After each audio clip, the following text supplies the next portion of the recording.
Well, I'm the best corner in the game. What a run. Marshawn Lynch. Get off me. DK.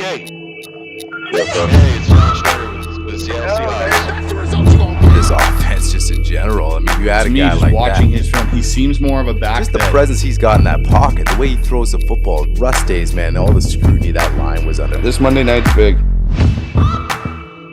Hey guys, welcome back to another episode of the Hawk Zone Rundown. I'm Armac, that's B Rice. We got a great episode for you guys today. We got Jacson Bevens coming on the show from Cigar Thoughts, hugely popular podcast that you guys got to go check out on YouTube. And we're going to hit on topics like the Sam Howell situation versus Geno Smith versus has that changed the way they're going to look at the draft? I know we touched on that, but we're going to get Jackson's thoughts on that. And we're going to take a look at, where this team is now compared to this time last year with all the free agency moves and the roster changes and all that kind of stuff. Are we better off right now compared to if you look at it 1 year ago today? So we're going to talk to Jacson about that, and then just kind of get his overall assessment, what he thinks so far in the offseason, and kind of get his offseason grade thus far, leading into the draft. And you know what, we're going to really touch on, where do the Seahawks really go after? They go after more of the defensive trenches, or are they go in offensive trenches? And B Rice, before we get into anything else, man, if you guys like what you're hearing, subscribe to the channel and hit the like button and notification button so you know when future episodes are coming up. And again, guys, anyone who has subscribed, liked, viewed, and just kind of supporting us in general, we appreciate the support. And we just look forward to keep these episodes pumping out and just bringing you guys good content. So that being said, B Rice, what is happening, man? Not a heck of a lot, man. Excited for tonight's episode to talk to Jacson and get his thoughts on some things. Just want to say appreciate all the support from all the subscribers and stuff and helping us grow our show and our channel. And we love and thank you guys for that support. But yeah, man, let's just talk a couple NFL things before Jacson jumps on. Like the fact that, as we talked last episode, it might have become a rule, but it's official now. The hip drop tackle is banned in the NFL. Right. And man, the players are spouting off. Some are saying they're happy that the rule came in. A lot of them are saying, why don't you just put flags on us? And you're taking the whole thing, like, how am I supposed to tackle now? Like DBs are saying that. Like I saw Javon Holland go off being like, guess I can't tackle anymore. Like, again, like we talked about, this really, I think, like, how are you going to govern this? You can't just go in and start finding guys for this, like the defensive players, like, and the defensive guys have made a very valid point. Like, why are we even on the field anymore? Right. Like, that's where we're at now at this point in the whole thing. Is this? I don't like the rule, and nobody really likes the rule. Is this the NFL saying we want just more offense happening, and we just want to eliminate some of the defense, and this is just an easier way to do it because we know offense was down across the league?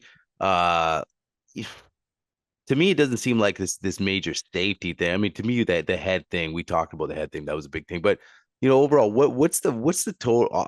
What is the NFL thinking, bringing this in and saying, okay, now this is an official rule? If you look at it from the NFL standpoint, like, I don't know. Like, I've seen some people say like it's a way for the NFL to control the game.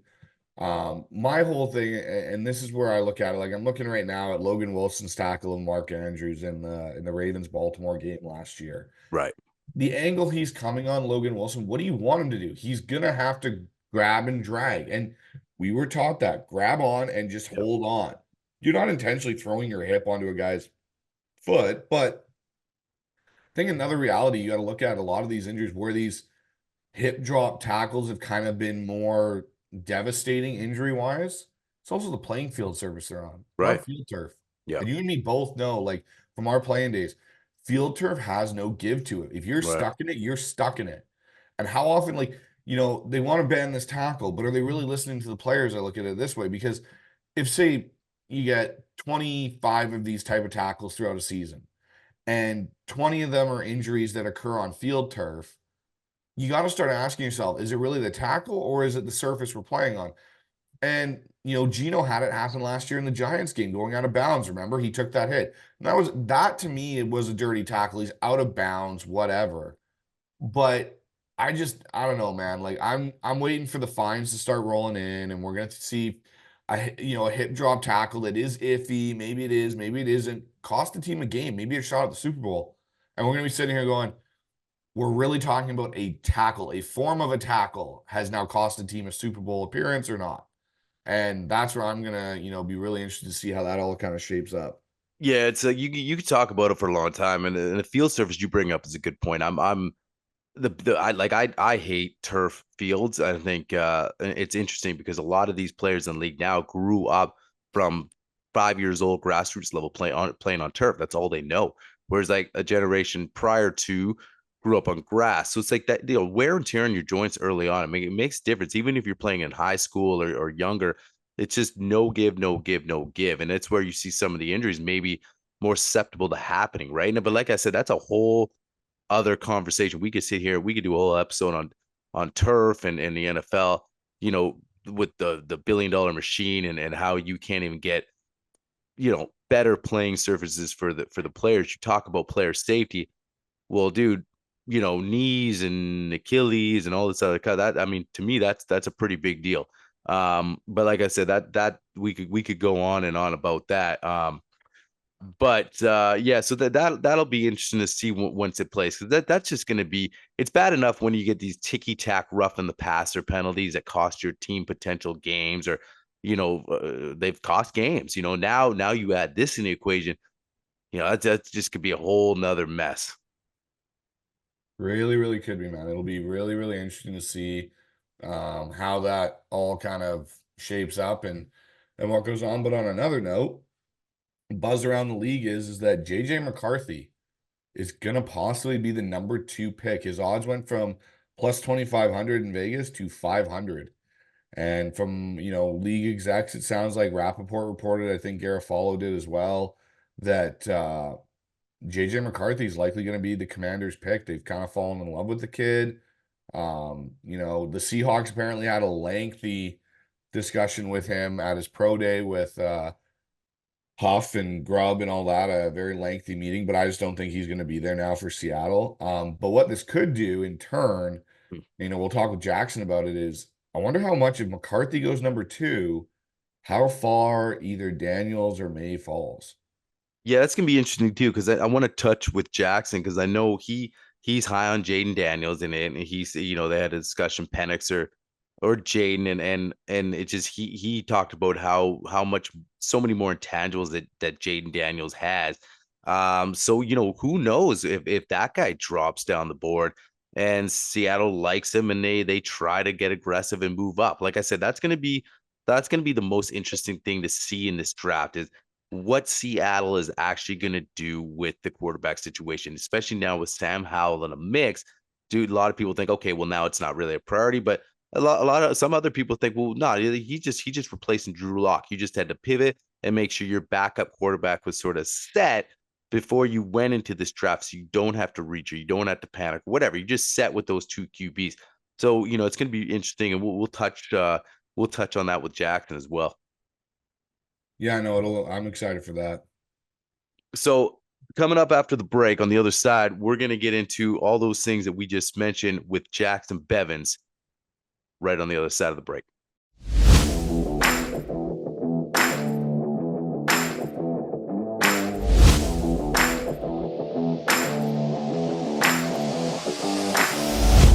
Hey guys, welcome back. Joining us on the show today is returning guest Jacson Bevens from the popular podcast Cigar Thoughts, and he's here tonight to talk Hawks. Jacson, man, thanks for coming on and hanging out with us again. Man, I've been looking forward to it, fellas. I had a really good time last time, and I'm excited to run it back. Awesome, man. Yes, so did we. Let's get into it then. So obviously we all know kind of the Sam Howell news and the quarterback situation now with Drew Lock leaving to New York. They go out and they make a trade for Sam Howell, bring him in on the cheap. Obviously when you look at the numbers, he's really making nothing against the cap. So now you got Gino and you got Sam as the backup. John's come out and said, hey, he's our backup. There's no competition, all this kind of stuff. How does this affect? Because Bryce and I were pretty adamant, like they're going to take a quarterback this draft. Like they're going to take a guy in the future. We don't know if they're going to get aggressive and move up or maybe a day two, but John wants a guy. Does this in your mind change what they're going to do in the draft with a QB? Are they even maybe looking at one now, or are they kind of content with Geno and Sam with Mike McDonald's first year in this new regime, and then maybe they'll attack it, next season? Yeah. So short answer, I think they're probably done with QB for the offseason in a meaningful way. The longer answer is I think the NFL has learned a really difficult lesson over the last couple of years that you got to have a competent backup quarterback. I mean, as Chargers fans, what life was like after Justin Herbert went down. I mean, it's shitty enough being a Chargers fan, but it's like, there's no shot with Easton Stick in there. Like, you're just not competitive anymore. The NFL loses an entire market when that happens. And so teams are understanding like there needs to at least be competence. Like, sure, it would be great if you get a Nick Foles that leads you to a Super Bowl championship as the backup. That's not the goal. The goal is if your starter goes down for a month, can they keep the season afloat? Do you have someone capable of going 2-2 and keeping you on track? And I think that's why we're starting to see teams that already have an established starter really start to prioritize that backup. Like you, I thought that Seattle would be drafting a quarterback maybe as early as day 2 in this draft. I didn't get the sense that, with only one pick in the first 75 or whatever it was, that they would use that on a quarterback, because I do think with Geno, they are enjoying a market inefficiency. You've got what I think is somewhere between the 10th and 12th best quarterback, probably in the NFL, being paid like the 19th best quarterback. And that creates a lot of value there. But, Geno is in his mid 30s and he is not a top 5 quarterback. So you always want to be open to the next option. When they first announced the Sam Howell trade, my response was kind of like, really? And then I tried to understand it. And I thought, okay, because my first thought is, oh, we just traded a third for Sam Howell. And it's like, okay, let's step back and look at this. You traded a third and a fifth. You got Sam Howell, a fourth and a sixth. So depending on the trade chart you use, probably the equivalent, anywhere from an early to a mid day 3 pick is what you traded to get Sam Howell. And the Seahawks, of course, have another 3rd round pick. It's easy to forget that Sam Howell was once viewed as he was going to be a potential number 1 overall pick 2 years before he came out. And then he struggled a little bit in his last year at North Carolina, slipped way further than I thought. Even coming out, I thought he was going to be a day 2 pick because of the pedigree. And also just, I loved his tape. Things that are sticky early in the quarterback's career, interceptions and sacks. And Sam Howell led the NFL in both interceptions and sacks last year. That is a concern. He is Drew Lock on steroids. But I think that he has upside that most backup quarterbacks don't have. And he's also young. He is, as John Schneider said, he's the same age as Michael Penix and Jaden Daniels. He's a year younger than Bo Nix. He's the same age as Spencer Rattler. I mean, these are the types of quarterbacks that Seahawks fans have been talking about. Like, oh, would we use a 3rd round pick on it? I think a lot of people would have been okay with using a 3rd round pick on any of those guys. Well, now you're getting that same age, but he's got 18 starts under his belt. And he's shown upside. I mean, this is a guy with, I think he had 4 games of 3+ touchdowns last year, 4 or 5 games over 300 yards. He had some really bad games too. He's not afraid to let it rip. But if Geno were to go down for a month, like, I feel Sam Howell is just as capable of going out and winning 2 of those next 4 games as anyone they could have drafted here. And, a lot of people said, oh, well, Justin Fields went for a 6th. Why not get Justin Fields? One, you save $5 million that you don't have by going with Sam Howell. I do think Justin Fields is better than Sam Howell, but not by a ton. And also Justin Fields would have gone for more, as we've learned. But it sounds like the Bears are trying to do him a favor, set him to a place where he'd have a chance to win a starting job. So anyway, long-winded answer. I think they're done at quarterback, and I think I've made my peace with Sam Howell as the backup for now. Yeah, no, I agree with you, Jacson. Like, me and Ryan kind of gone back and forth. We're like, if the board falls, like Seattle's able to trade back. And we did a mock the other night where we were like 16. We traded back to 24. And we were able to, he was still on the board. Michael Penix was on the board at 59. and we were like late second round, okay, this is a scenario where if a quarterback like this falls in your lap that late in the second round, then you take that swing there and you see what you get. Yeah. But no, I agree with you. And like I look at Sam Howell's numbers from last year. There's one thing for me that, you look at his college tape, he was very, very efficient, like you said, his first 2 years. Yeah. And then that third year, he lost a lot of his talent to the NFL and his numbers drastically dropped off. I look at last year with Washington. I don't think, in theory, it was his rookie year. He played one game, I think, in the year before the end of the year, which you never really count. And I look at last year, Eric Bieniemy didn't do him any favors. And I think that's indicative of how Eric Bieniemy doesn't have a job in the NFL as an OC right now. But you had a kid throw the ball 620 times. Like the O-line, yes, it wasn't horrible, but it wasn't great either. And he didn't have a plethora of talent besides Terry McLaurin. And Dotson's okay, but he's not great. I'm interested to see what a year of sitting on the bench behind Geno and playing within a system where hopefully with Ryan Grubb, Scott Huff, like they use the run game, which is something Washington didn't really want to do last year. And let's see, does he develop into something? Because I think it'll be interesting next year what Seattle does with Geno, because if he hits all his incentives, he has a huge contract due next year. And that's where I think it'll be really interesting to see. Does next year be the time where you go, okay, Geno, we're moving on. Sam's the new bridge. Like basically you bought yourself another 2 years of a bridge quarterback if you don't find your is how I kind of look at this deal. And like you said, he's dirt cheap. He's $2 million, I think, is his contract or something. And I think it's like 980,000. Yeah, something like that. Like there's not much money in it at all. And so I just look at it and I go, yeah, we've upgraded. In my opinion, we've upgraded our backup quarterback to the point where he can come in. And I would feel more confident, weirdly enough, with Sam Howell in like that 49ers game last year than I did with Drew Lock. Mm-hmm. As weird as that, because Drew Lock to me, Sam Howell, you can see the processing ability. And that was one thing, like just reading about Drew, hearing about Drew, was processing was his issue. Like he couldn't process fast enough. And when you can't do that at the NFL level, you throw picks. And I think that's where maybe with Sam, with proper coaching, might be able to kind of maybe not necessarily be perfect, but at least curb that interception ratio down. But no, I think unless something spectacular happens in the draft, I don't see Seattle making a quarterback selection. And like you said, with what they gave up, I feel that's also indicative of John Schneider going, I didn't like any of the quarterbacks that were potentially going to be day 3 or later picks over right. Sam Howell. Yeah, I think you're going to see Nix and Penix juiced up into the top 40 picks. And so now you're hoping that Spencer Rattler falls to you if your goal is to go quarterback in round 3. And I'd just as soon have Sam Howell, I think. The one thing that I think you made a really good point when you were talking about Sam Howell's development. Yeah, he swings for the fences, but like high variance is how you beat teams that are better than you.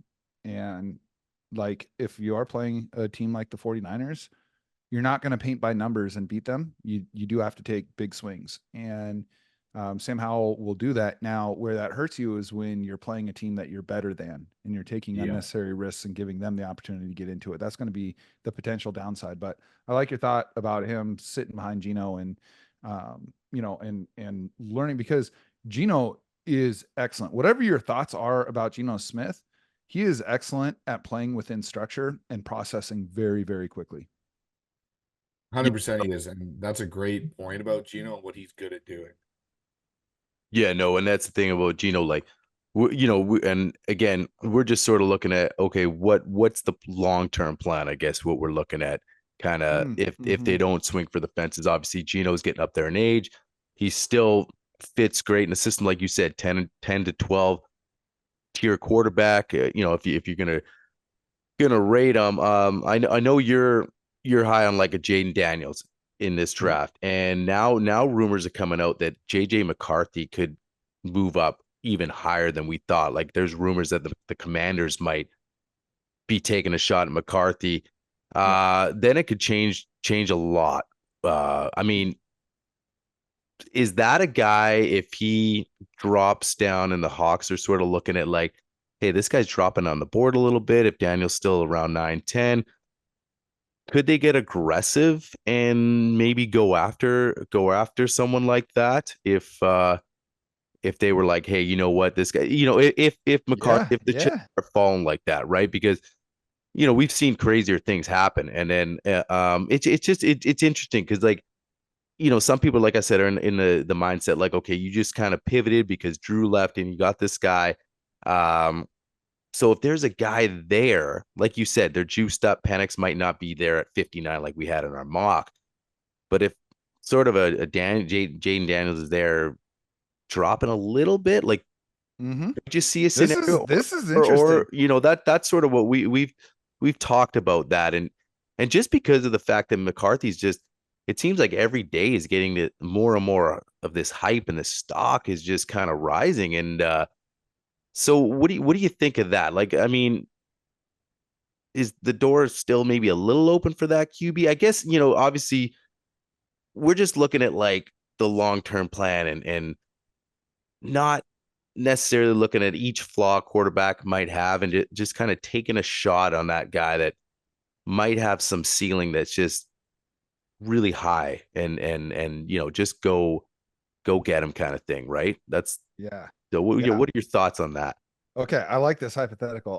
I'll be honest, Ryan. This is good. I'll be honest. I have not considered this potential situation. So let me just work through it in real time with you guys. If he starts slipping, here's the thing. If any of those top four quarterbacks start slipping, obviously Caleb Williams isn't going to. There's some talk that maybe teams aren't as high on Drake May as I am. Teams are definitely higher on JJ McCarthy than I am. So, like, I don't think there's any chance Williams or May gets down into, that 9-10 range. If McCarthy did, I would not be making the move. I just don't see enough of a potential improvement over what they have at quarterback there outside of age. Yeah. Because you're really not even saving a ton of money over Geno, at least in year one when you're picking in the top 10. Yeah. So I probably not for JJ, but I'm definitely higher on Jaden Daniels than I think a lot of NFL teams are. And it would get really, really interesting. Here's the thing. It's not just, are you going to have to pay enough to go from 16 to, let's say, 9? You're going to have to pay enough to leapfrog other teams that absolutely need quarterback. The Vikings, Raiders, and Broncos are all in between that pick and you. So you're going to have to pay the premium of outspending them. And I'm not sure Seahawks have the firepower. You're talking about giving away your 25 first at a minimum to make that move. Probably 26. Right. And I think those assets can be better used elsewhere. And we don't know what this team is going to look like. I'm fairly bullish on the Seahawks this year, but there's a world where they're picking in the top 15 again next year, maybe even higher if things don't go the way we anticipate. And you lose the freedom to leverage that, right? When the Seahawks traded their first for Jamal Adams, we thought it was a championship move, and the team cratered because their quarterback got hurt and the vibes were terrible. And all of a sudden you just traded a first round pick on top of your other pick. You don't have that freedom. And then the Broncos, fortunately, gave it right back to us by doing the same thing. They made the championship move and they stunk. And they didn't get the benefit of being bad. They gave away their first round pick. So I don't like the loss of flexibility that I think it would take. But goddamn, if you felt like you had a shot at Jaden Daniels like that, I'm thinking about it. I'm probably not doing it, but I'm thinking about it real hard. You're having you're asking somebody else to take the phone and not make that call if you're the GM sitting there, aren't you, Jacson? Being like, man, I am not of stable mind to make that call right now. Well, and if I am calling, who's at 9? I think it's the Jets. No, it's the Bears at 9, and they've already got their quarterback. Right. And I'm Ryan Poles, the Bears GM, and I get a call from the Seahawks and it says, I'm going to give you my 16 pick number 16 and a 25 first for this pick. I'm not saying yes. I'm saying hold please, and I'm calling the Raiders, and I'm calling the Vikings, and I'm calling the Broncos, and I'm saying I have 16 and a mid 25 first on the table for this pick. What do you guys want? And I mean, the Vikings are loaded with draft capital right now.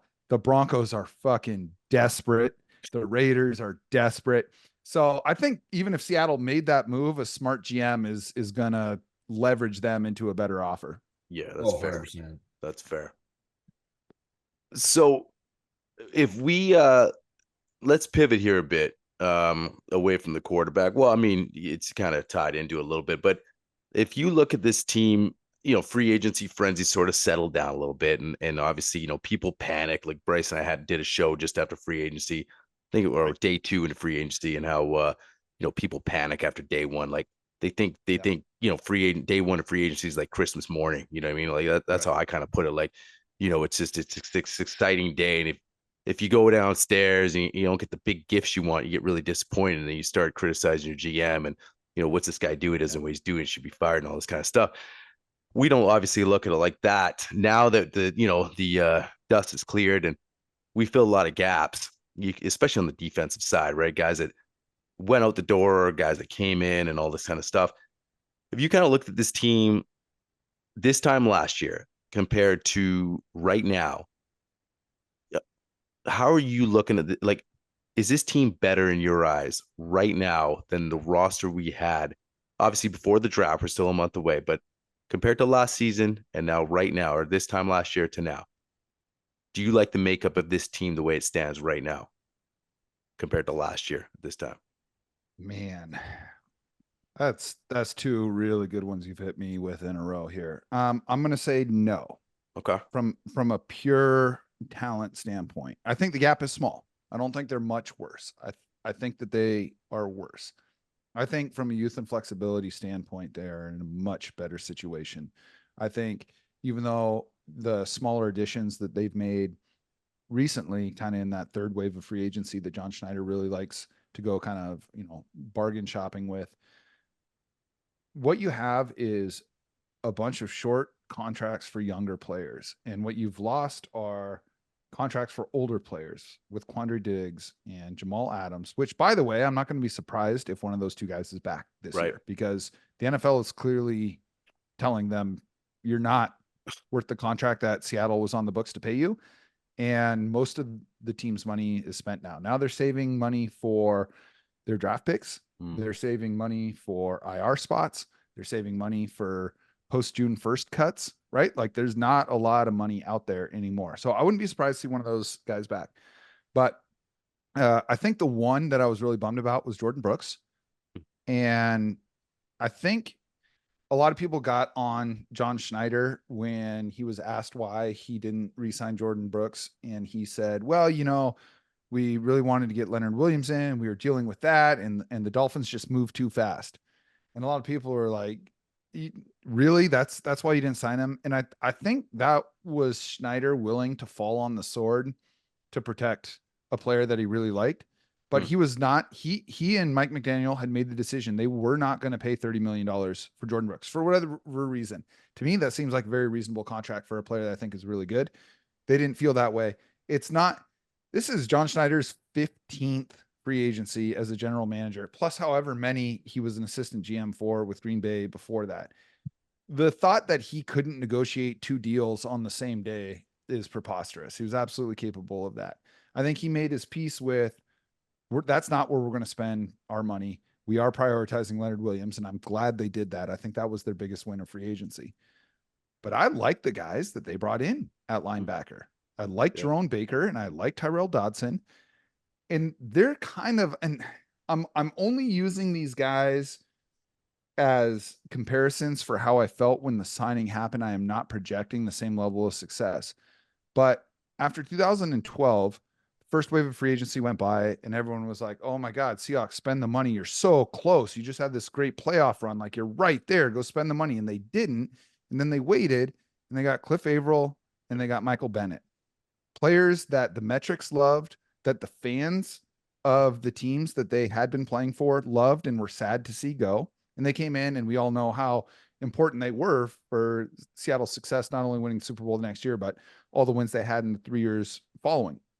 That's how I feel about Tyrell Dodson and Jerome Baker. These are where Seattle's linebackers have really, really struggled, isn't in tackling, it's in coverage. And I think Jordan Brooks is a very capable coverage linebacker, but not elite. And with how discombobulated this defense has been in the last couple of years, it was asking too much.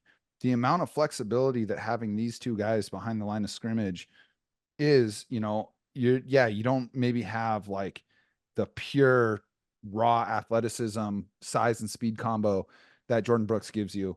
But I think you have a lot more flexibility there. So I did really, really like those. I really like those signings. And then Rayshawn Jenkins, the safety out of Jacksonville that they brought in, man, the metrics love this guy. He had the second lowest completion over expectation when he was the closest defender of any safety in the NFL last year.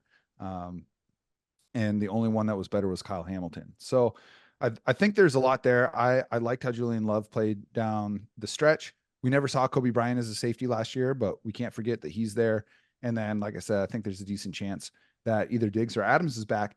But like, look, yeah, if you told me, the guys that you're going to sign in free agent before free agent started, you're going to sign Rayshawn Jenkins and Nick Harris and Pharaoh Brown and George Fant and Tyrell Dodson and Jerome Baker and Jonathan Hankins and Kayvon Wallace. And you're going to lose Bobby Wagner and Jordan Brooks and Colby Parkinson and Will Dissly and Damian Lewis.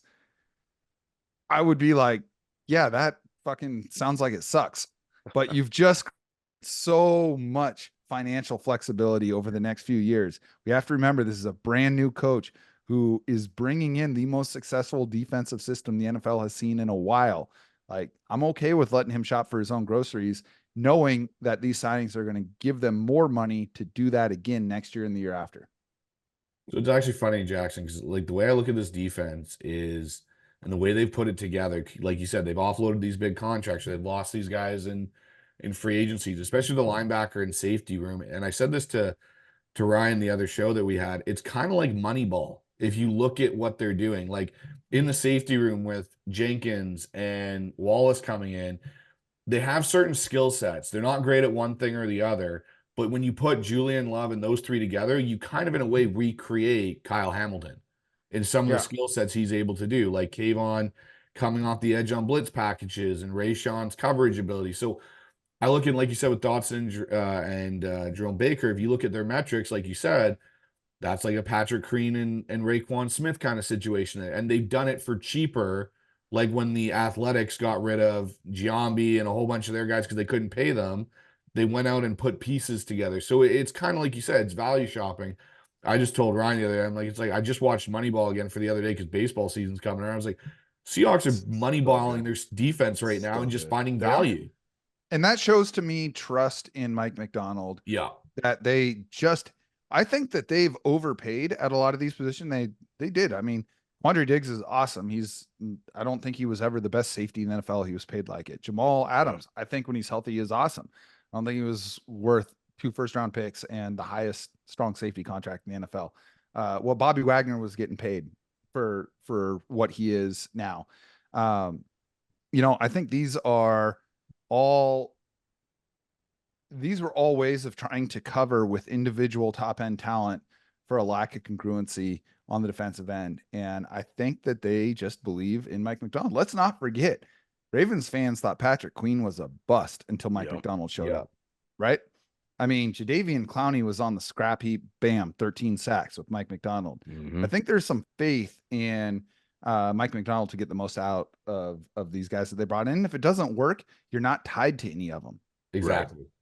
No, I was going to say it's kind of funny too, Jacson. On our last show when we had you on, you and me kind of went back and forth about Jamal Adams being a linebacker, and then John Schneider made the comment of being. It's not bad. I thought of you too. I was like, we just talked about this. Like, this is nuts. Like, you're going to tell me that you traded essentially 2 first-round picks for a guy that, well, the plan was to play him. Like, you've got to be kidding me. That didn't make it sound any better, that trade value that you gave up. But I was thinking in my head, I'm like, me and Jacson thought of this. Why aren't we just calling the shots at this point? Oh man. Yeah, it is funny. I thought about our conversation when I read that. Oh man, that was good. Hey, Jacson, you bring up Mike McDonald, believing in Mike McDonald, what he got out of guys like Clowney and Patrick Queen, and how Ravens fans were like, this guy's kind of a bust. Do you think it played a role that they didn't even offer Queen or because a lot of people were like, okay, if you're getting rid of Bobby, getting rid of Brooks, they're getting ready to load up and bring Patrick Queen in here. I was one of them. Yeah. So was I, and so was Bryce. But do you think maybe that played a factor where they're looking at how much you're going to have to give up for this guy, a big amount of money, And Mike's sitting there with John saying, listen, I can develop another guy. We can bring in a couple of guys like they've done with Baker and bring in these guys on shorter deals and maybe draft another guy they like in the draft and say, I can do this again with the tools of a Patrick Queen. We don't have to give up the farm and just handcuff us. And they put the money towards Leonard, and which was great. Do you think that played any kind of role? Mm-hmm. Yeah, I do. I really do. I also think that just as fans, especially if we're going to fancy ourselves as educated fans, it's important to always keep opportunity cost in mind. If you wanted to go give Patrick Queen the 3 years, $41 million that he got, it means that you can't sign any of these other guys, which is fine. Maybe you can live without Jenkins, and maybe you can live without Dodson. You can live without Baker and Hankins and Kayvon Wallace. I mean, sure, I wasn't even really considering any of these guys at the beginning of free agency. But that's 4 other holes in your roster that you have to fill that you now have no money for. Right. So in order to fill out your roster, in order to sign your draft picks, in order to have your IR slot money taken care of, in order to have any spending money for the training camp cuts that are coming, now you're having to restructure more contracts, which means you're kicking more guaranteed money into next year and the year after, which means you're going to have less flexibility moving forward, and you're going to keep playing this game. The Saints have been playing this game for a decade, and watching their team slowly age out of contention without having any of the firepower necessary. They're winning enough games to not pick very high. And you know what I mean? But they never have enough money to go out and get a difference maker. So yeah, I just think the opportunity cost is probably as big of a factor as faith in Mike McDonald, the player development coach.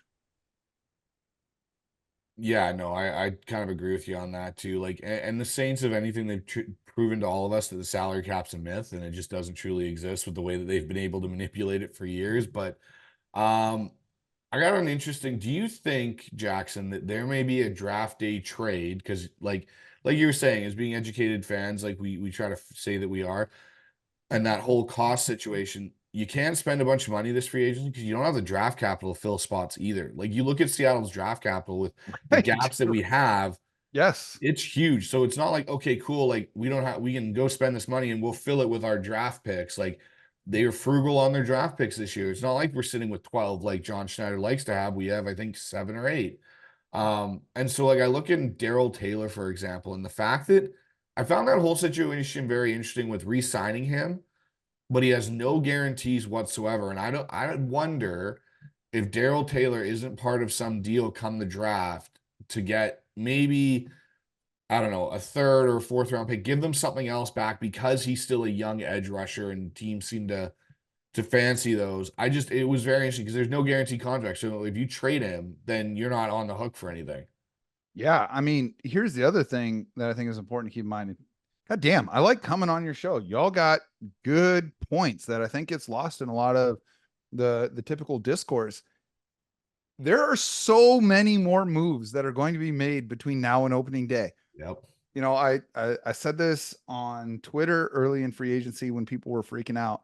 First of all, how many of those contracts that got signed in the first 2 days of free agency are you wishing like, oh man, I really wish Seattle paid $22 million for a guard.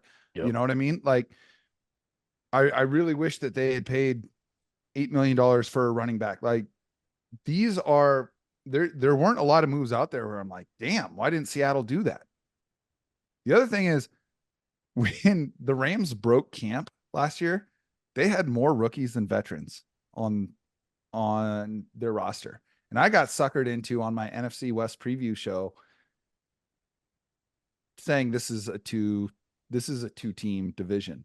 Oh, yeah. And then here the Rams are making a bunch of moves late in the offseason, and they're back in the playoffs and damn near winning a playoff game, right? A lot of that is good coaching. A lot of that is Hall of Fame quarterback and, you know, Aaron Donald and all that. Sure. Yes, obviously.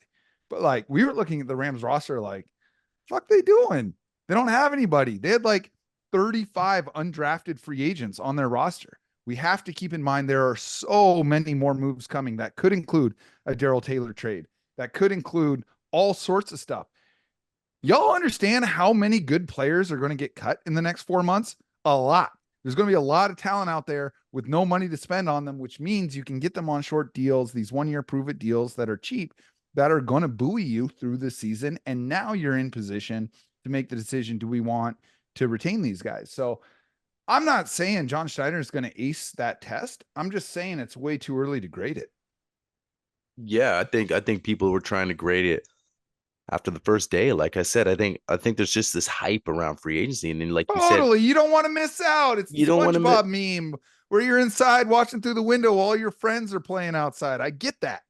yeah, and it's exciting. I mean, I love the first day of free agency too, but like you look at a team like, I think Bryce and I were talking about, do you want to be a fan of the Carolina Panthers that gave a truckload of money to Damian Lewis, and some of the other moves that you're like, wow, like they probably reached and overpaid. And sometimes I look at it like they're doing it just because they're telling their fans, hey, we're making a splash, we're going out there, we're signing guys, like we're trying to put something together for the fans. And like I said, I don't think there's too many Carolina Panther fans that know anything about our offensive line. So all of a sudden you see these headlines of Damian Lewis, 53 million over what it was, 4 years.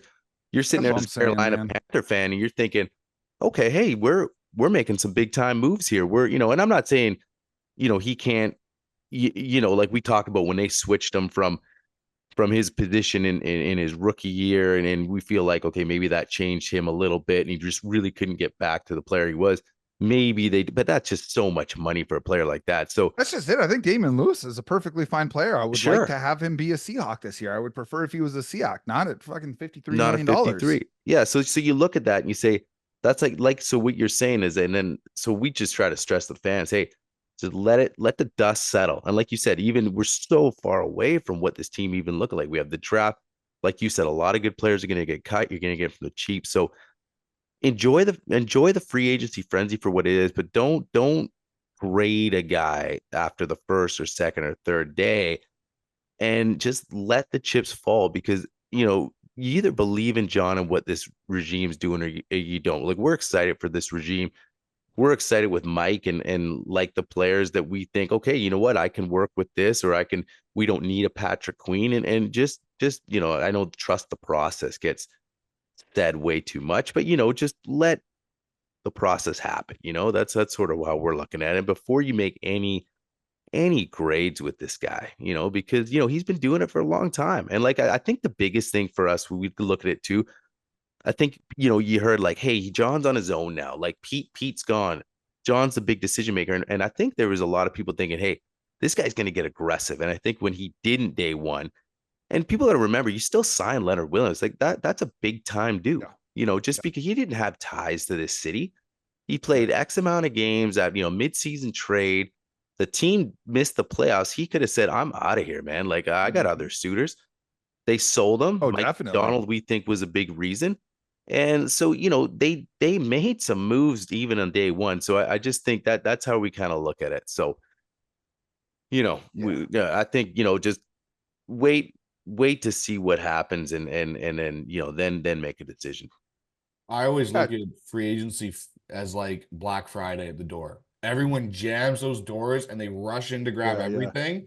And you stand back and you watch these people go nuts over things, and you realize the deals they're getting aren't that great. It's the people that kind of wait for the mad massacre and then kind of go in and pick their things, which is what John Schneider does. And you watch what he does with a Kayvon Wallace, a Jenkins, some of these deals, Dotson, Jerome Baker. You're getting solid quality starting guys for like a third of the cost that a Jordan Brooks was, or Patrick Queen was, and you're able to fill out more of your roster. And then the other thing that people tend to forget, I think, with free agency, like you're saying, Jacson, it's everyone gets so excited. It's Christmas. Everyone's outside doing something, like in the SpongeBob meme. But how many of those teams do we see in the playoffs?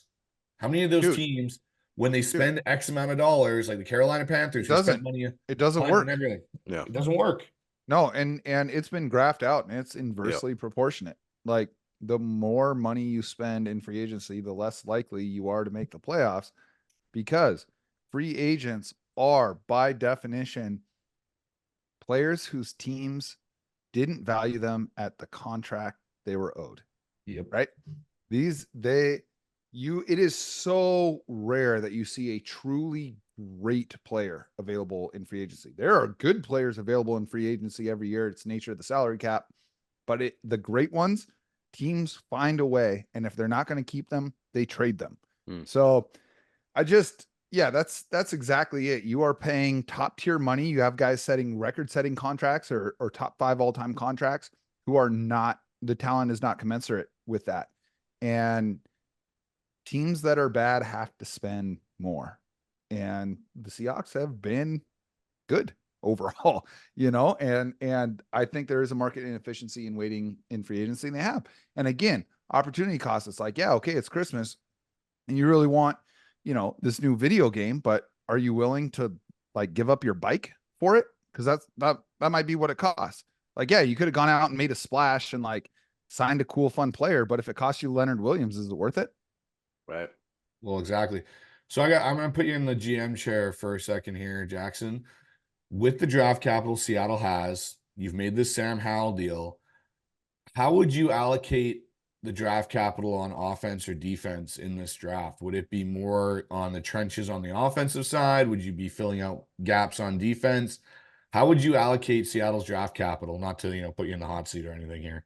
No, that's fine. I think that for me, at the risk of giving a boring answer, there's enough talent that's going to be available at 16 that I think they're going to be able to choose a really good player at a position of need. And for me, the positions of need are still defensive line, even though I kind of like how the defensive line's coming together. I'm excited to see what a player like Draymond Jones can do in like a coherent defensive system, because that's what he played in Denver, and he was awesome. And then he was just being asked to do stuff he'd never done before last year. We forget how good this defense was with Uchenna and Wosu, who is going to be back. But I would still like to see, like, if there's a great edge or interior defensive tackle like Byron Murphy out of Texas, or Latu out of UCLA. If these guys are there at 16, I think there's a chance one of them will be. Man, I love that. But I am probably sticking in picking at 16 unless there's still like 4 guys that I really have a first round grade on, and then maybe I look to trade back a couple of picks. But I think that I'm probably not trading back into the late first round, because no NFL team has 32 first round grades on players coming out of the draft, but 32 first round picks need to get made, which means you have to give out 32 first round contracts.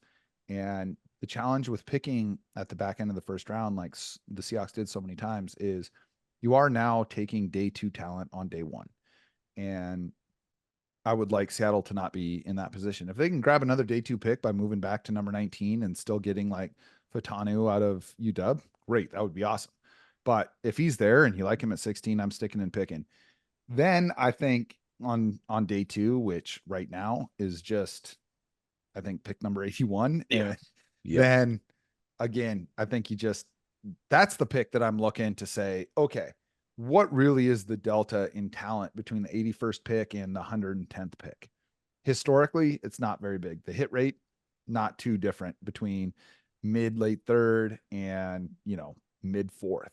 So if I can move back and turn that, my mid 3rd into a late 3rd and an extra 4th, a late 3rd and a 3rd next year, something like that. That's where I'm trying to get a little bit more finesse and stack up the picks.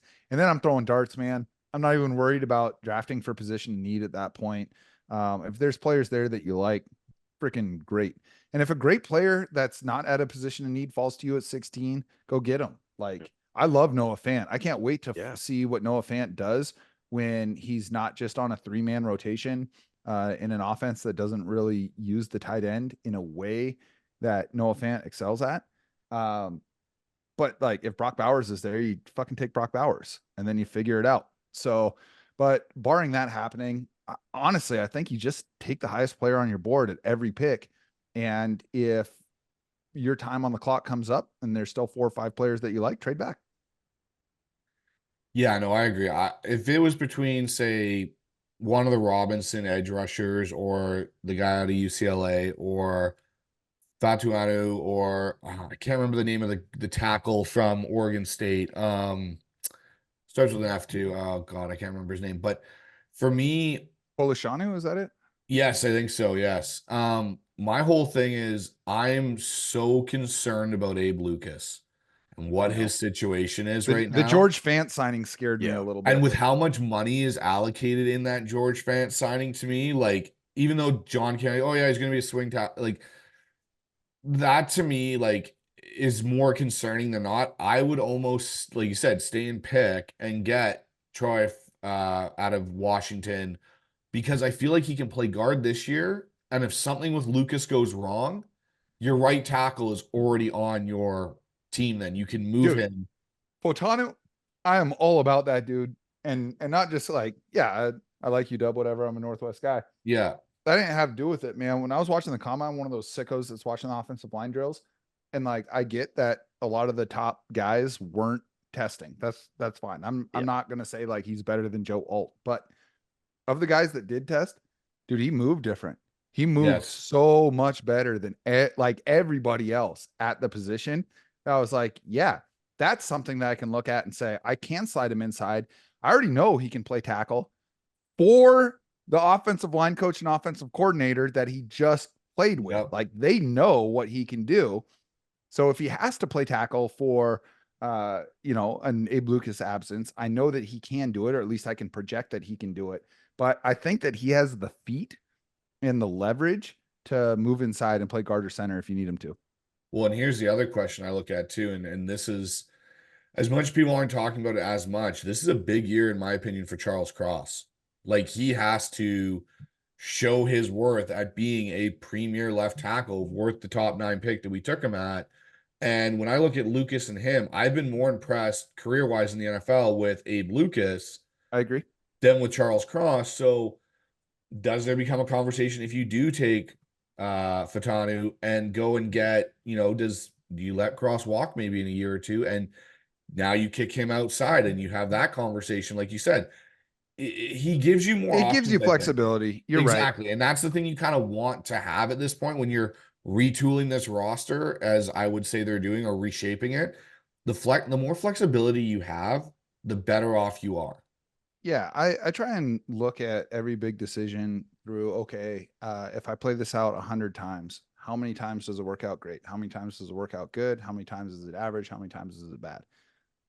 There are some of those realities where Charles Cross is not the guy. I think it's a pretty small percentage. I think Charles Cross, not only he was so good as a rookie, there's no question that he took a step back last year. I think, we had Walter Jones on our show and we were talking about, here maybe the greatest left tackle of all time. And he was like, I asked him, what is one thing about playing offensive line that the average fan doesn't understand? He goes, you don't understand how dependent you are on the guys down the line in order to do your job. And last year, the guys next to Charles Cross were not doing their job at all. And so, and I also think you had an offensive coordinator that was really struggling with how to work in a third wide receiver. And so, I think Charles Cross is good. And I think he's good enough and has high enough pedigree and showed enough as a rookie that if Seattle did want to move on from him, he would have so many suitors. Oh, I think he would be, yeah. I think he'd be signing a massive contract somewhere. So, but you're right. I mean, players that are flexible do give you options like you're talking about, Bryce. And I think that, a guy like Fotanu, he just increases the different ways that you can be successful. Yeah. No, I agree with all that as well. Hey, swinging over to the offense real quick. Obviously we're talking Charles Cross, and you mentioned Noah Fant, and the third wide receiver was an issue last year with Shane Waldron, kind of just making it all work. Obviously, JSN was pretty non-existent to start the season off. I know he's a rookie, but hey, let's work him in. And you're like, well, when the hell is that going to happen, right? Finally, he was showing glimpses, and you're like, okay, where was this? And then he sort of was like, hey, this guy's definitely emerged as like our number 2 guy. Tyler's obviously a veteran presence, and he's still an amazing player and all that kind of stuff. And he's back. Just a great restructure by John and just to get him back in this lineup. Now with Noah signed the contract, and like you said, instead of that 3 tight end set, how do you kind of see this offense looking under Grub? I mean, the time that you've seen him operate in college, and now with some of the firepower we have now, like of course with DK Metcalf and JSN and the backs, and now Noah. Uh, what do you expect? And I know it's not an easy question because Grub's first time in the NFL, but what do you expect from Grub and with the weapons he has? Yeah, I think this is really exciting. I think one of the reasons that they went so hard at Grub is because there is a lot of talent overlap with the Seahawks offense Yeah. and what was there at UW last year. I think that stylistically, in terms of strengths and weaknesses, there is a lot of overlap between Geno Smith and Michael Penix. Mostly the ability to make tight window throws in the second, third level. Geno is better at throwing over the middle of the field than Penix. But like Ryan Grubb's offense is going to get 3 wide receivers taken in the first 3 rounds of the NFL draft. He knew how to use 3 really good receivers. That was not Shane Waldron's deal. And Shane Waldron lived off of 12 and 13 personnel. Seattle's best plays with Shane Waldron were out of 12 and 13 personnel with 2 or 3 tight ends. That's gone now, I think. I look at replacing Jack Westover, who is a catch it and fall down tight end at UW, with Noah Fant, who's one of the better after the catch tight ends. I think that's big. I think one of the things with JSN is last year he was kind of forced into playing the slot because you have DK Metcalf and Tyler Lockett, who are proven winners on the outside, which is the most valuable thing you can do as a wide receiver in the NFL. JSN can play outside. He absolutely can play outside.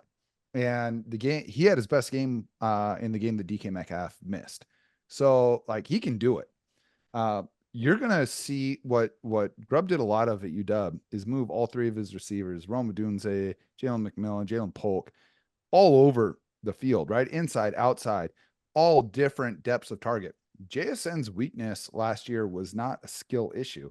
It's that he had the lowest average depth of target of any qualified receiver in the NFL. You're only going to put up so many numbers when you're getting the ball on average 4 yards across the line of scrimmage. That's going to change with Ryan Grubb, 100%. I like Dylan Johnson, but he's never had a back like Ken Walker, man. The question is going to be, do you have the offensive line? Because UW had a great offensive line. And it's much easier to be an offensive coordinator when you know your quarterback's going to have 4 seconds to go through his reads. That's not going to exist in the NFL. So bringing in Huff, that offensive line coach, I think is a fun move and provides some potential continuity there. But outside of the interior of this offensive line, I don't think that Seattle has deficiencies. I think that Seattle is above average at quarterback. I think that they're very good at running back. I think they are elite at wide receiver. I think they're good at tight end, and I think they're good at tackle. They can get their guard positions and center figured out. There's no reason this isn't a top 8 offense next year. So speaking of the center position there, Jackson, do you think it's Olu's job to lose, or do you think they brought Nick Harrison for, again, Scott Huff, worked with him, really had him excel to be maybe the hedge that Olu can't pick up that offensive scheme and run that? Like it was just a very interesting pickup that they went and got Nick Harris of all guys that, he's a bit undersized for his spot, and didn't bring back Evan Brown, who you knew was a proven commodity. He could play both guard spots. Like, I find that just kind of interesting because I'll be honest, going into free agency, I really wanted guards. That was something I really, really wanted. And not like go and blow money like on Hunt or Damian Lewis, but like Zeitler was someone I kept thinking like, okay, this would be a perfect fit. He comes in, because I'm worried about Anthony Bradford. Obviously, his size is a big thing. So, like, again, I wouldn't be upset if Seattle comes out of this draft with 3 guards or interior O linemen. I would be over the moon with that are guys that are capable of plugging and playing right away. Like, that would make me so happy to say, okay, that was your plan at guard. Like, Scott Huff and Ryan Grubb identified guys that we can go and get. Like a guy like Beebe out of Kansas State. He'd be fantastic, I think, in Grubb's system. Yeah. I'll take it a step further. I wouldn't be shocked if they took Jackson Powers Johnson, this top rated center in this class in the first round. It's tough because, again, opportunity cost. You had a chance to get Creed Humphrey Don't and say Creed Humphrey's name, John Michael Jackson. Schmidt last year, Oh, but God. instead you took T.S. Cridge and Zach Charbonnet, right? But that's gone now. You can't throw good money after bad. And that being said, like if you get a chance to get a good center, like we've just seen the difference in the Seahawks offensive line since they traded Max Unger. Like there is value in having a guy there that is more than just someone who can snap the ball. And so to answer your question about Nick Harris, I think he's an Evan Brown replacement, a guy that can compete with Oluwatumi for center. I think the team would rather see Oluwatumi just take that job.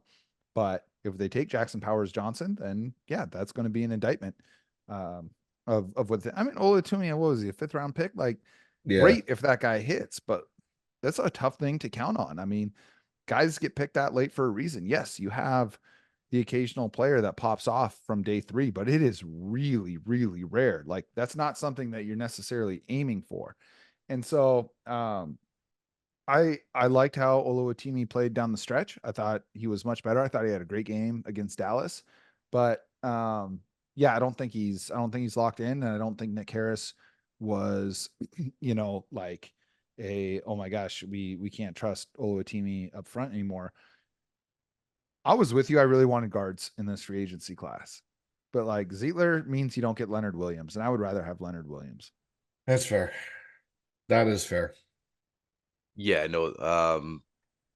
I think I agree with the Nick Harris thing. It's depth, and like you said, 5th round pick. There's no reason that they're not looking at another center in this draft because, like you said, the importance of Unger and how that line just operated, and if only like you said, if he comes in and crushes it and has a great camp, and they're like, okay, this is the guy, then so be it. He's still on a basically free deal. Like Yeah. there's no he can be a depth piece, and if they say, hey, you we gotta, want your 5th round pick to be a starter because it saves you a shit ton of money. exactly. That's true. Exactly. They are cheering for that to happen. I promise. Exactly. But if they figure, hey, he's not the guy, and this kid this other kid out of college is the guy, then yeah, go get him because it's a vital position, man. So we're just excited both on the offense and defense. Like you said, just kind of summarizing what you talked about with Draymond Jones and having under this new system, because there's guys that you're like, man, Draymond just didn't have a great year through all that money. Reek Wolin had a weird That year, was weird. weird That was year, weird, right? man. And then Yeah. but then you're like, man, Mike McDonald coming in, this new system, this guy that just breeds defense, and then you're like, then you start thinking about it and get a little excited, like, man, maybe Reek could have a huge turnaround. Maybe Dre has a big year, and just some of the pieces that you already have on this team, and that just excites me.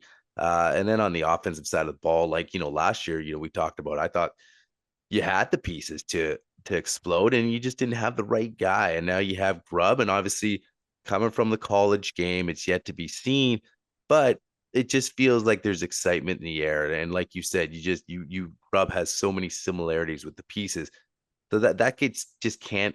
How can it not kind of get you excited and just looking forward to it, man? So overall, like I know it's not over yet. We still got the draft, but so far, what Schneider's done and this regime's kind of done with the offseason, like how do you so far, how would you grade it? I know you were disappointed to see a couple of guys walk out the door. So I mean, overall, if you had to give it a grade and just kind of what they've done thus far, how are you kind of grading the guys there? B minus. Okay.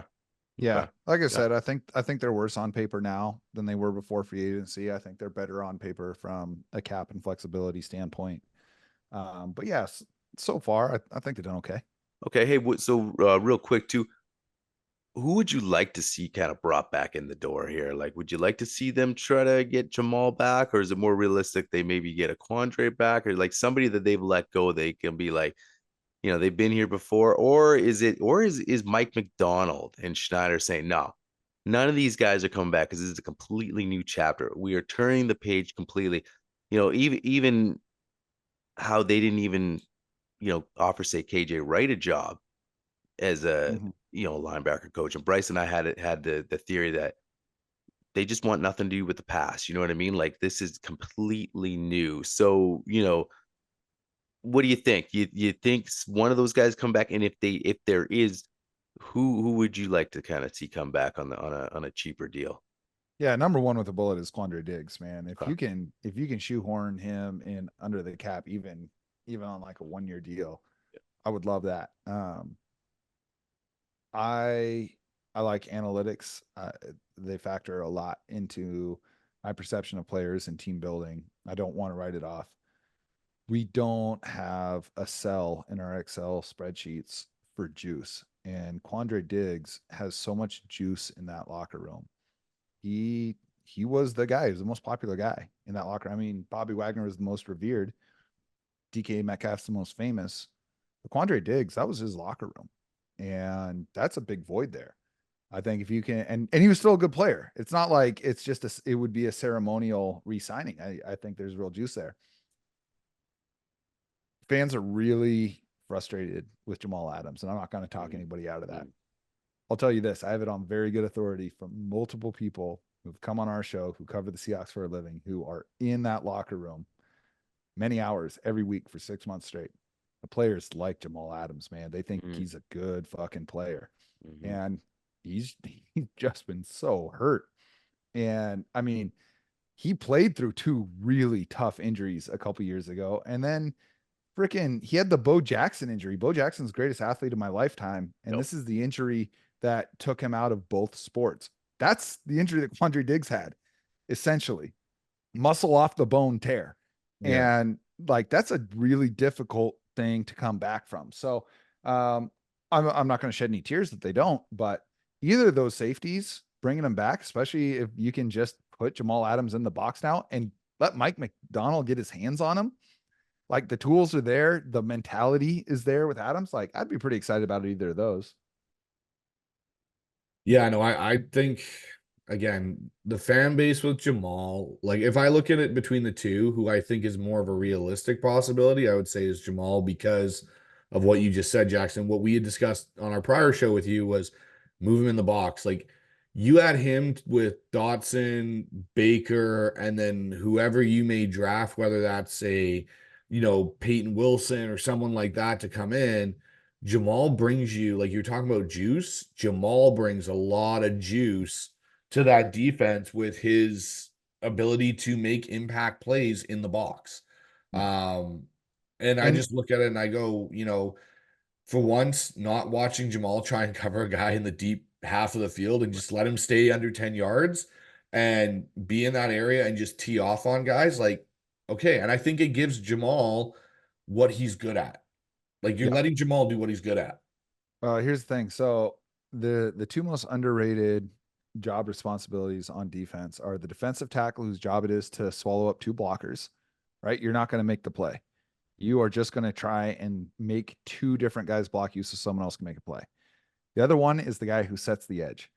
And by setting the edge, I mean, when there's a pulling guard, 320 pounds with a head of steam, and he's coming around the edge to set for that sweep or that counter play, somebody has to come up and take that dude on.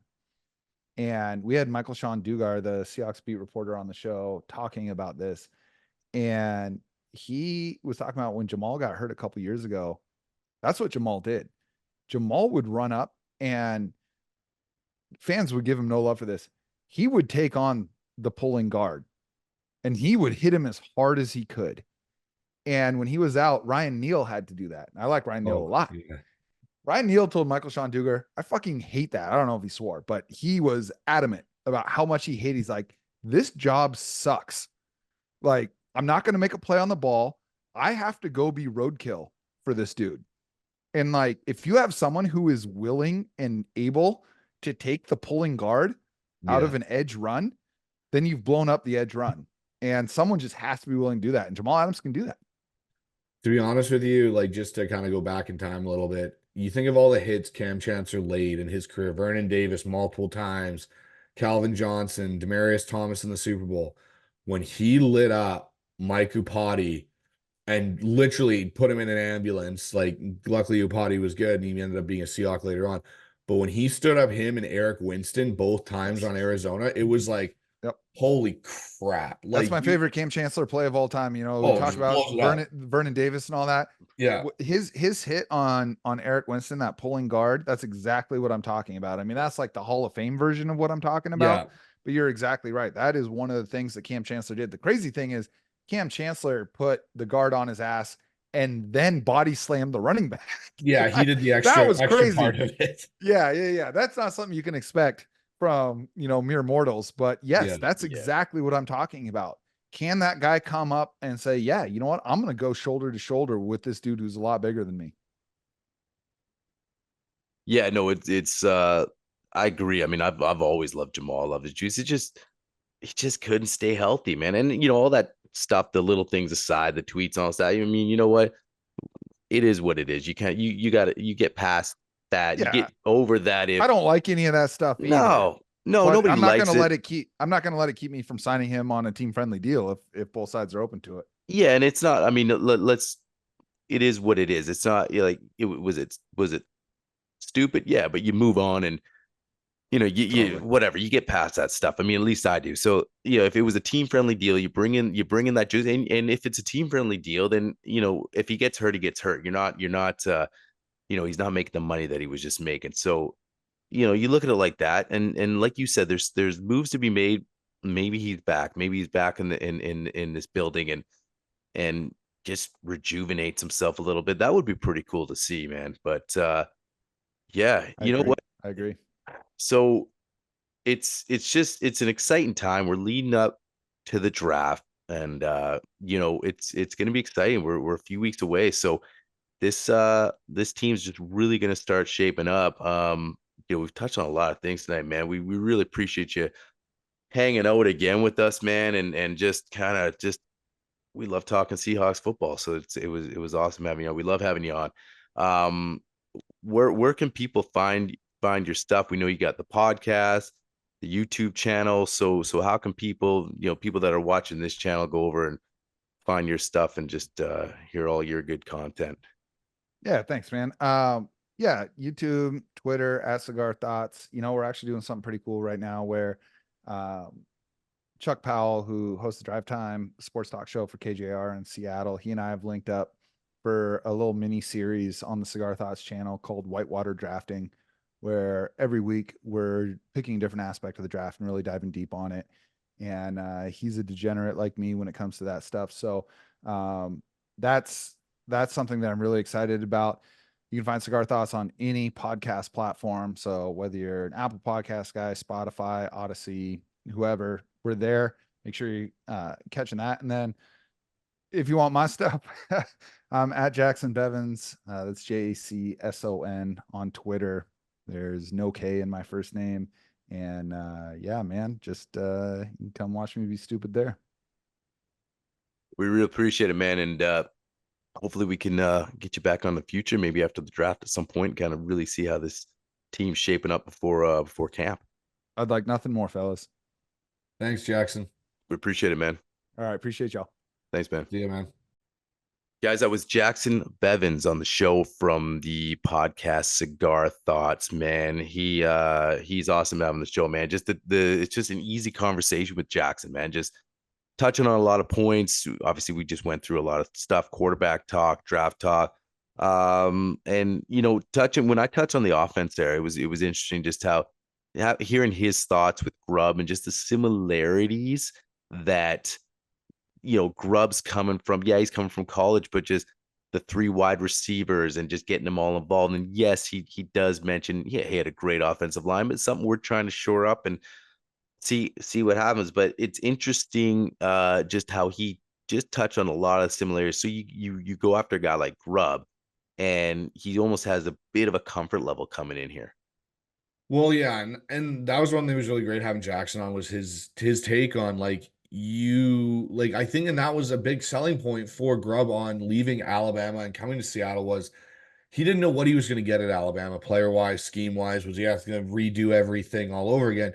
Coming to Seattle, they have three solid receivers in Tyler, JSN, DK, and they have a Noah Fant now as a tight end. It's an upgrade over what he's had. So really, he's got four receivers to use now.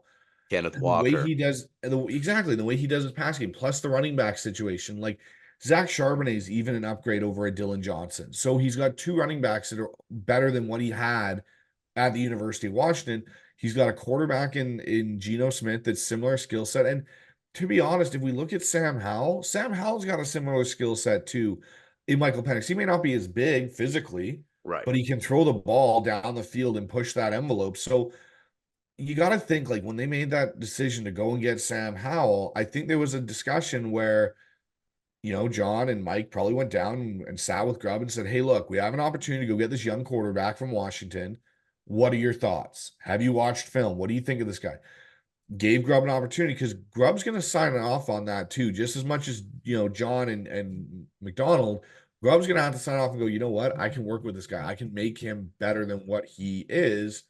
Give me a shot, because like I said on the pod with Jacson there, they gave up the equivalent of, we don't like anything after day 2, after the top 6 quarterbacks come off the board. We don't like any of these guys, really. We'd rather have Sam Howell. So that's where I'm telling you, unless a Penix or Bo Nix or McCarthy falls to them, or Jaden Daniels in some crazy situation, I don't think Seattle's drafting a guy this year. Yeah, and you know what? That could be, like you said, if he falls in your lap, and he was mentioned when we were talking about day 2 guys or whatever, that they're pumping up these guys like a Penix to go in the top 40. So of course, if he goes in the top 40, we're not going to get him unless we do something crazy and take him at 16. But we're thinking they're going to go trenches, and I think that would be obviously the smart move. And he's high on Geno, which it makes it's not a bad thing. We're just as fans and people of this team, we're looking at, okay, what's the long-term plan? Well, we're totally fine with Geno rolling. We're totally fine with Geno rolling the next season. I think good things can happen. Like you mentioned, and guys talk about, well, I don't see, Geno holding the Lombardi. Okay, well, maybe that's true, but we also don't think we're competing for the ultimate prize this year. But again, it's that balance of, like, because we were so high on thinking that we were going to get a quarterback this draft, you bring in Howell's a pivot move. Now it's like, oh, I don't know if they're going to do it. So now you're thinking, well, when are you going to do it? When are you going to make the move? Are you putting more stock in Howell for him to be maybe the next guy? So I think some fans get a little worried and scared, like, all right, John, like, when are you going to pull that trigger? So what I totally agree with Jacson about, hey, we can roll with Geno, and I agree. But I just think it's like, man, I wouldn't mind if they took a shot, like even a Rattler, if he's there, man, grab him, just, I don't know, man. So again, they still might, and that's the thing. I mean, we don't have a crystal ball. No, and that's the thing with the draft, man. It's a wild card. The whole thing's a wild card. It is. I think if I'm sitting there and I'm going to take a guy late, Rattler maybe. But when I look at Rattler, I see Sam Howell in a lot of sense, similar skill set. If I'm going to take a swing, I might swing at Joe Milton. Big guy, cannon of an arm, essentially Anthony Richardson 2.0 from last year, who we were high on. If I can get him in the 5th round and you have a room with Geno Smith, Sam Howell, and Joe Milton, where truly Joe Milton may need a year or 2, like Jordan Love, to sit, but I get all that upside where I got a guy who can throw the ball 80 yards down the field and he needs to refine his game a bit. Okay, you know what? I can do that. So that's where I look at it with Seattle. That's what I would do, is if I'm going to throw a dart this draft at the quarterback, it's probably at Joe Milton. And I can probably do that in round 5. I can get, even like Jacson said, when you get into round 3 there, trade back, get some picks, whatever, start throwing darts at the wall. And that's the thing too. The Seahawks team, there isn't a lot of holes. There's some glaring holes, but there's not a lot of them. Right. It's guard, it's linebacker depth. The DB room is set. You don't need to go crazy unless there's a great prospect that lands there for you late. It's D-line, it's O-line, and it's, linebacker depth really are your concerns. Because who knows, if Jerome Baker plays well next year and likes it, you might give him a contract extension, or Tyrell Dodson. You don't know. So it's going to be interesting to see what this draft kind of looks like going forward.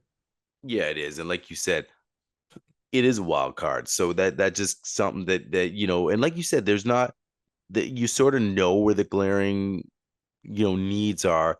And that's a great thing to kind of come into this draft and be like, you pretty much know what they're going to attack. And at the same time, doesn't mean they're not going to pull the wild card. I like what you're saying about throwing a dart there, Milton, man.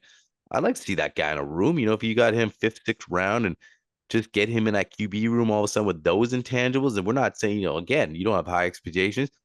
We've seen crazy things happen with fifth round quarterbacks. Obviously I'm not hitting at anything, but you throw a dart at a freak of nature like that. I mean, the Colts took Anthony Richardson at number 4 overall. Talk about gambling. So yeah, man.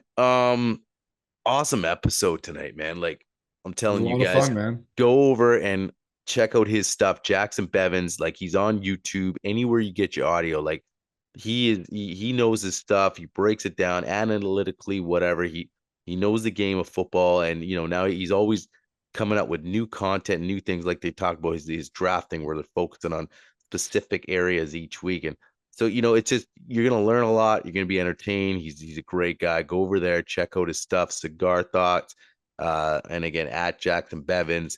And like I said, it's awesome. We're gonna have him back 100% in the future, hopefully in the near future. So yeah, man, other than that, that's all we got for you guys tonight. Again, appreciate you guys tuning in, and we'll catch you guys on the next one. Sounds good. All right. Go Hawks. Go Hawks.